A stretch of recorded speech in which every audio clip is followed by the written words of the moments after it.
Hi, my name is Paul Leeming. I'm the director of Pieces of 8, Chapter 1, and this is the behind the scenes. From script to screen, for us, the shooting schedule took about 2 weeks. So I'd like to talk a little bit about how you craft a story that makes sense and has an internal consistency in that short time frame. One of the advantages of YouTube was that they had created this wonderful space for us to use, and because of that we had this great design but this very severe limitation that, hey, this is where you have to shoot. So how do you come up with a story that uses this space effectively? So I come from a film school background, so some of you may not like film school, some of you may have been through film school, and that's okay. Both are valid ways to enter the film industry. But one of my teachers was very adamant in that if you don't have a good story, you've got nothing. It doesn't matter how much effects you have, how great the set looks, the actors can be spectacular, but if you don't have a story framework that makes sense to the audience and an emotional arc for your characters, you don't have a film. All you have is a very set of pretty pictures that happen to move. So what goes into making a story and what goes into creating a story from scratch to be shot 2 weeks later with full cast, crew, everything ready to go? So that's what I'd like to talk a little bit about today, and in follow-up videos you'll also get to see and hear from the actors and other behind the scenes crew, and also how we did some of the effects and so on. So let's talk about story. What's the aim of a story? The story is what we share around the campfire in days gone by. We laugh, we cry, we entertain, and we pass down generational knowledge. We pass down how not to do things, warnings, laughs, great things that happen, stories of heroes, adventures, villains. Stories inspire us, they move us, and they educate us in the end if they're done well, even when we don't think we're being educated. For the horror competition, I had a unique opportunity to tell this story of, it's kind of a cautionary tale, I guess, which when I saw the space I thought, okay, you've got two potential spaces. We had the inside of this mansion and we also had a garden, and immediately I kind of dismissed the garden because I thought it's the background of the set is a bit limiting. If I'm going to shoot outside, I'd rather really shoot outside. So I thought, okay, well, I will create a story just set in this room. So again, I'm already starting to create these edges of frame, these limitations to the story, and creating a story from the limitations. Another thing was that we had a global competition. This is going out to the world. Not everybody will speak English who watches this, or it may not be their first language. So I resolved to tell a story without words. So I wanted to create something that didn't need subtitles, and as such I thought, well, let's not have any actual words in the film. So now I had two elements I could work with. A room that somebody's trapped in, and they can't say anything. So you want to create a story arc. So how do we do that? Okay, we have a budget limitation, so we can't have 50 actors because I prefer to pay people where I can. So if I can't pay a lot of people, then I prefer not to have a lot of actors, because I'll tell you one thing, as a director, your actors are everything and you need to treat them as you want to be treated yourself. So I like to get paid for my work, and I also like to pay others for my work. That's very important, and it gives people a sense of self-respect. It's a tough business to be in, and for actors especially, they face so many rejections at auditions and things like that. So you need to respect your actors first and foremost.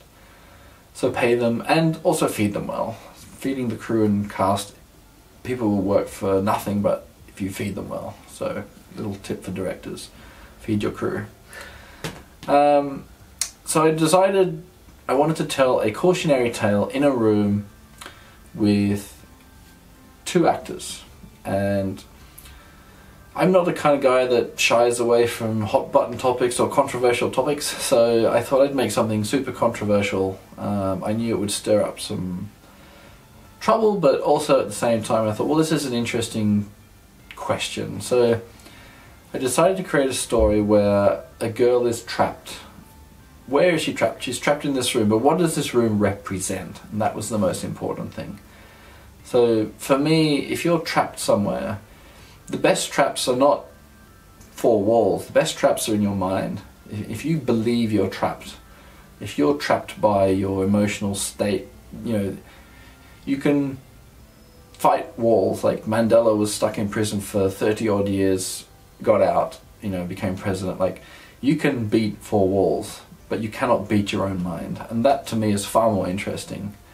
And the great thing with horror movies, the good horror movies, is that if you look at them, like The Exorcist, things like that, they tell human stories, and they tell stories about people who have internal conflict, and these internal conflicts manifest in horrific ways. I'm a big fan of Silent Hill, for example, and Silent Hill is all about purgatory, hell, like the result of choices you've made in your real life that condemn you to hell. Now, I don't believe in hell as an atheist, but I still find it very interesting as a concept, because it explores what we all fundamentally have, which is this inner struggle. So I thought, well, let's put a girl in this situation where she's made a decision in her life that, rightly or wrongly, I don't judge her, but she's made a decision, and now she has to deal with it in her own mind and in her own way. And so that created a story framework for me to work with, where she's effectively had an abortion in real life. And for those of you paying attention, if you pay attention to her neck, she's actually decided to kill herself in the real world because of the fact she aborted a baby, you know, we don't know when, but previously. And now she's stuck repeating that mistake forever. And I thought that was a very interesting thing to explore in a short film, and have it loop in a way that takes you when you first see her, you're not sure what's happened to her, and then when the baby comes out, you know, of this sac, basically, of this egg, and you realize who it is, and she changes, and then the mother's forced to relive this abortion basically forever. I thought that was a very interesting twist, because then at the end of the film, now you realize, oh, she's had an arc. She's come to realize it's her baby, and you know, she's gone from horror to acceptance. And even as she accepts that the baby is hers and that the baby loves her and just wants a hug, basically, she's compelled to kill it because of what she's done in the past, and thus she's stuck in her own personal hell. It's a kind of Jean-Paul Sartre story in that sense, where hell is other people, hell is your own consequences, and I find that fascinating. And so that's what I built a story around, and it was also built around the idea that we can expand this, because I've already created a feature framework for this circular story with much more detail. And one of my ambitions with this project was that if we won, we could create these extra stories to go into this sort of stories of hell, basically. Pieces of 8 referring to 8 as infinity, you know, you are stuck in hell forever.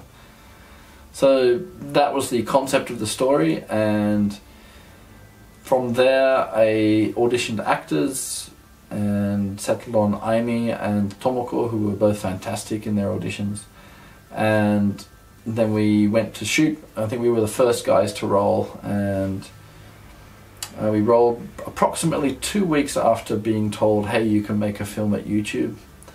And in that time I'd crafted the story, storyboarded it, come up with concept art, spoken to effects people, etc., etc. So the idea of the story primarily came from, you know, wanting to tell this cautionary tale. And if you look through most of my back catalogue, I tend to cover a lot of that material in cautionary tale way. I find that an interesting way to generate character arcs and hopefully make people think about their own lives and the environment around them and things. And that's actually the genesis of my company name, Visceral Psyche Films, is that I'm making films for your body, but also the psyche, the mind. That's the important part of the equation that I think too many people forget when crafting stories, that you can't just have special effects. You know, you've got to have something that people think about and that people are moved by.